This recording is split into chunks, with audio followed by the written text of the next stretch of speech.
Hello guys, ചേറിൻ്റെ smell കാരണം എല്ലാവർക്കും ഈ കായൽ മീൻ ഇഷ്ടപ്പെടണമെന്നില്ല.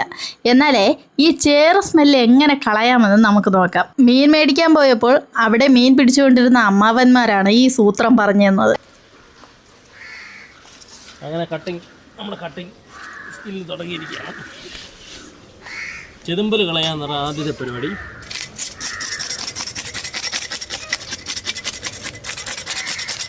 ഇങ്ങനെ കിറ്റി നമുക്ക് ചെതുമ്പൽ കളയാം.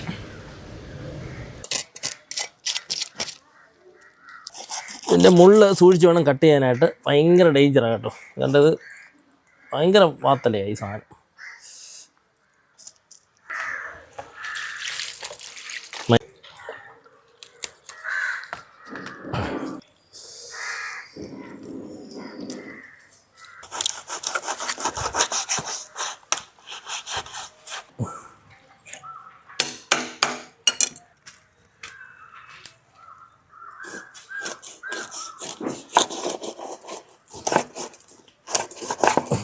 അങ്ങനെ ചേറിൻ്റെ സ്മെല്ല് മാറ്റാനായിട്ട് നമുക്ക് ആദ്യം വേണ്ടത് ഈ പുളിഞ്ചിക്കയാണ്. നമ്മുടെ നാട്ടിൽ ഇതിനെ പുളിഞ്ചിക്ക എന്ന് പറയും, ചിലർ ഇതിനെ ഇരുമ്പൻ പുളി എന്ന് പറയും.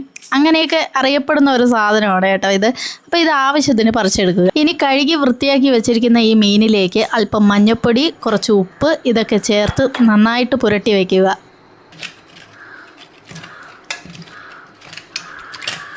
ഇതിലോട്ടിനി നമ്മൾ ചേർക്കാൻ പോകുന്നത് പുളിഞ്ചിക്കയാണ്. ഈ പുളിഞ്ചിക്കയെ ജാറിലിട്ട് വെള്ളമൊന്നും ചേർക്കാതെ നന്നായിട്ട് അരച്ചെടുക്കുക.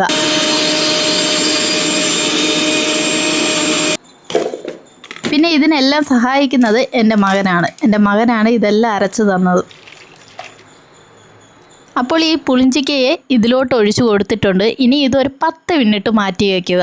അതിനുശേഷം വീണ്ടും അതിനെ നന്നായിട്ട് കഴുകിയിട്ട് കുറച്ച് തൈരും കൂടെ ഇതിലോട്ട് പുരട്ടി വയ്ക്കുക. ഇതൊരു 5 മിനിറ്റ് പുരട്ടി വെച്ചാൽ മതിയാകും. ഒരു 5 മിനിറ്റിന് ശേഷം ഇത് നന്നായിട്ട് വാഷ് ചെയ്തെടുക്കുക.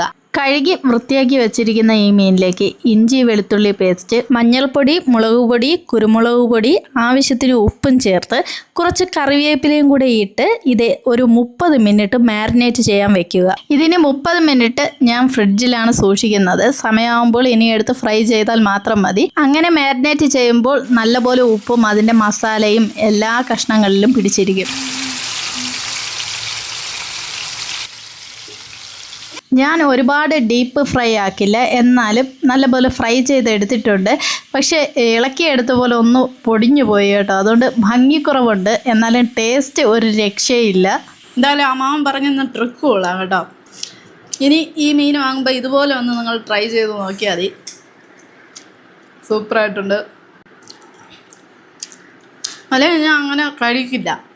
ഈ ഒരു ചൊവ്വ കാരണം എനിക്ക് കഴിക്കാൻ പറ്റില്ല. പക്ഷേ ഒട്ടും തന്നെ ചെവയില്ല കേട്ടോ. അതുപോലെ ചെയ്താൽ മതി. ഈ തൈരും പുളിച്ചിക്കയൊക്കെ ഇട്ട് കഴുകിയത് കൊണ്ടാണ് ഇത്രയും നന്നായിട്ട് കിട്ടിയത്. എന്തായാലും കൊള്ളാം. ഞാൻ എല്ലാം ഫ്രൈ ചെയ്തില്ല, ആവശ്യത്തിന് മാത്രം എടുത്ത് ഫ്രൈ ചെയ്തു. കാര്യം ഇത് ചൂടോടെ കഴിക്കുമ്പോഴേ ടേസ്റ്റ് ഉള്ളൂ. അപ്പം ഹസ്ബൻഡ് ഇവിടെ ഇല്ല, അപ്പം ചേട്ടൻ വന്നതിന് ശേഷം ചേട്ടന് വേണ്ടി അപ്പോഴും ഫ്രൈ ചെയ്ത് കൊടുക്കാമെന്ന് വിചാരിച്ചു. അപ്പോൾ ഇനി ബാക്കി ചേട്ടൻ വന്നിട്ട് ഫ്രൈ ചെയ്യാം. ചേട്ടൻ എന്നെ വിളിച്ചു ചോദിച്ചു എങ്ങനെയുണ്ടെന്ന് ചോദിച്ചു. ഞാൻ പറയും കൊള്ളാം, സൂപ്പറാണ്. വൈകുന്നേരം നമുക്ക് കപ്പയൊക്കെ വാങ്ങി നന്നായിട്ട് ഫ്രൈ ചെയ്ത് കഴിക്കാമെന്ന് പറഞ്ഞിട്ടുണ്ട്. ബാക്കി വൈകുന്നേരം